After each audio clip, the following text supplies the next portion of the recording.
So are these all your daughter was on the boat? That's your daughter right there? Okay.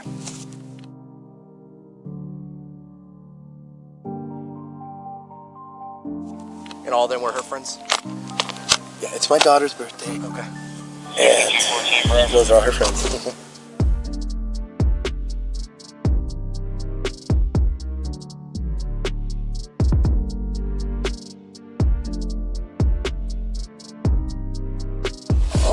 Jesus Christ. Okay, I've never seen such chaos. Keith Hernandez.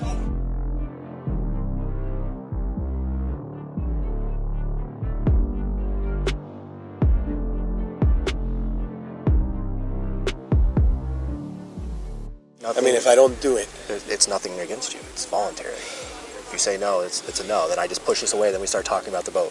I got to get this checked off. I prefer not to. Okay, that's fine. When they pulled the boat from the water the next day, they found more than 61 bottles, empty bottles and partially empty bottles of booze. Why wasn't there a sobriety test? Why were they recommending misdemeanor charges? What actually happened when this boat crashed? She was born in the middle of Hurricane Katrina. The second that she came into the world, the lights came back on and the electricity came back on. Her name means light. Luciana means light. Katy was a girl that was full of life. She was a girl that excelled in academics, but she was also an incredible athlete. We knew from the moment we got there, Yeah, they told us right away that it was a bad situation. I mean, you could tell it was a violent accident. She got carted in. Her face was like this, her stomach was like this. She just screamed like the loudest scream I ever heard in my life and fell to the floor.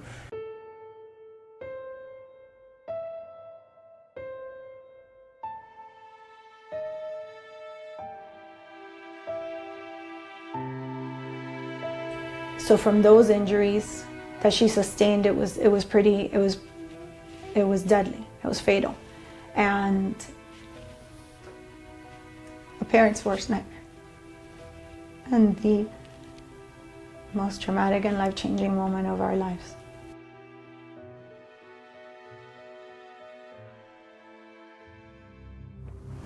Quickly, everything snowballed, and we realized this was a much bigger story than a routine boat crash.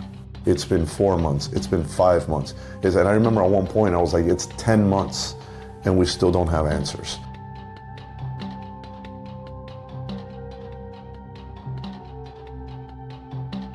The FWC recommended misdemeanor charges. As we know, a girl was dead and another girl was severely injured.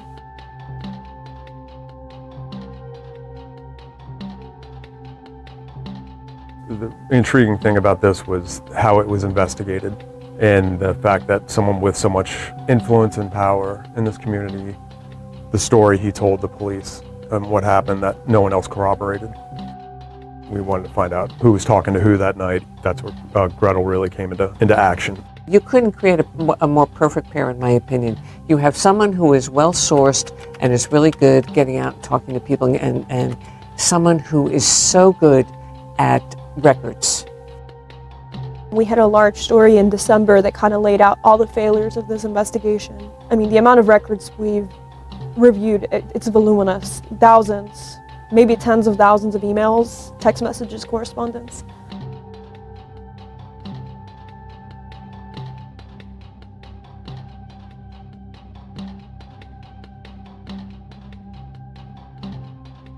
Pino's narrative and our visuals, which were showcasing information and other reporting that we had, did not align.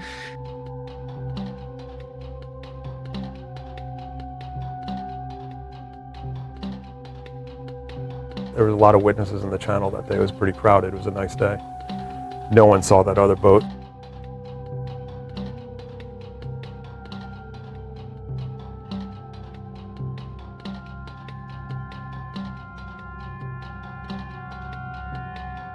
In his opinion, he was drunk. The culmination of all that, the state attorney reopened their investigation.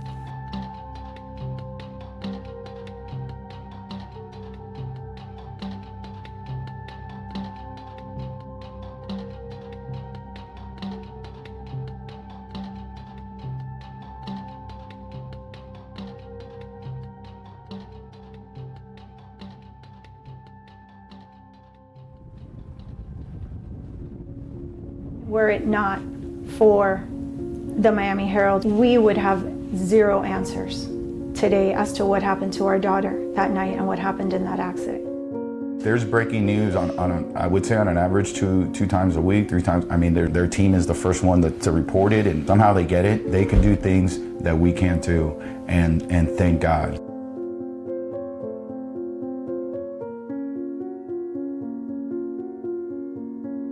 You don't need a license. You don't need to show any sort of proficiency. If something happens on the water, there will probably be no accountability.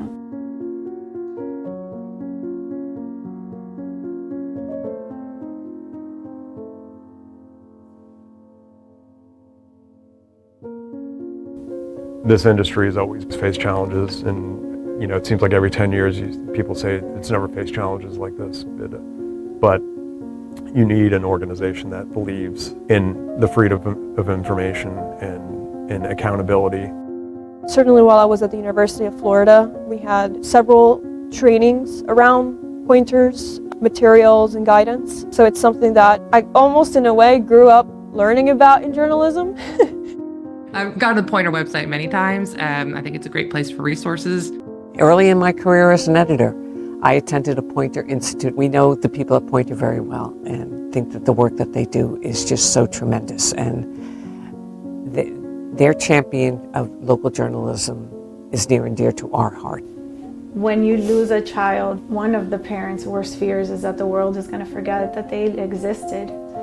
And so the fact that I still get stopped on the street and people are, "You Lucy's mom," and it fills me because you know that either she touched their lives or her story touched their lives.